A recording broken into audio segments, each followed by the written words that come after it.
Welcome back to another edition of the Balas and Skene show here at the Wolverine.com. This is Texas Postmortem. I hate to say it, but there was always a part of me going into this game, and I always, when I'm in the press box with John Borton, I always say the same thing. I got a bad feeling about this, except for the last few years. But I really did kind of have a bad feeling about this. I saw that Texas team last week, and that is a team that can win it all.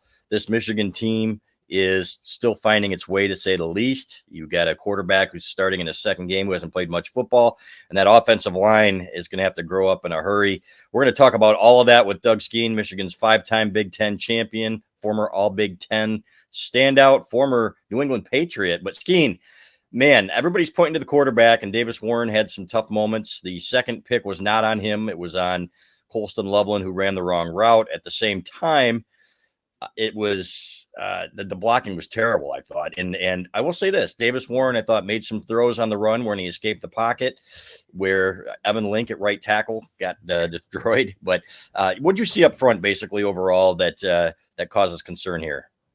Well, the general feeling is kind of what we talked about last week. And overall, the offensive line play from tackle to tackle is not meeting expectations for championship football. And what I mean by that is consistency in the combination blocks to create lanes for the running backs, no matter where it's going, whether it's a zone block, whether it's their power schemes, which Michigan loves to do. And then secondly, in pass protection, Davis Warren's running out of the pocket at times because he's got pressure. That's an indicator of effectiveness. There were a couple snaps where I felt like he bailed out of the pocket prematurely and didn't need to.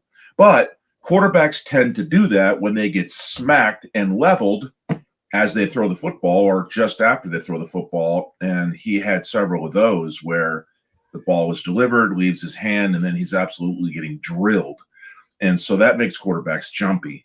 So overall, the offensive line has still got to get better.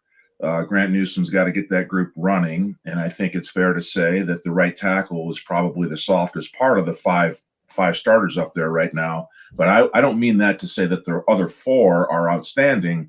I'd say collectively they got to get better. But right now, I think the biggest concern is the right tackle spot. And so, again, not an effort thing, but the technique thing there. Link got put on roller skates a couple times, got ran over, bad feet, on the ground, giving up pressures, giving up hits. And so I'm not sure what Grant's going to do over there at the right tackle position, but he's going to probably have to look at it here in the next couple of weeks. Yeah, I'm stunned that Andrew Gentry didn't win that job, number one. I thought it was because Evan Link was just that good, and maybe he was in that echelon of those next Michigan greats that were prepared to play at that level at that age.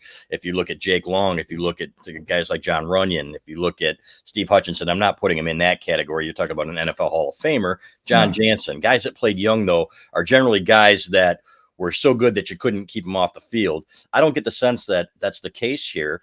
And to me, you've got to open it up. You got to take a look maybe at Andrew Gentry again and maybe Jeff Percy and some of these guys, because he's just not getting the job done. Now, to be fair, this is probably the best team in the country that they played.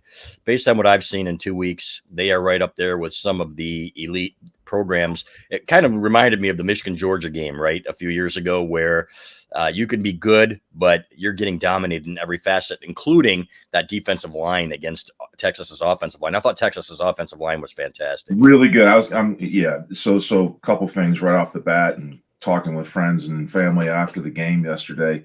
Hey folks, Chris Balas here at the Wolverine.com. Just a heads up that we are moving the Balas and Skene show to YouTube Premium, $4.99 a month. The only way that you can get Doug Skene, unless you're an On3 subscriber. So video will be done on-site video player in our premium stories or on our message board. But if you want to support or enjoy watching us on YouTube, you can sign up using YouTube memberships to view on YouTube. So that is, again, the only way to get Doug Skene. And EJ Holland on recruiting. Doug Skene, one of the best analysts in the business, former Michigan all-time great, five-time Big Ten champion. So hope to see you there.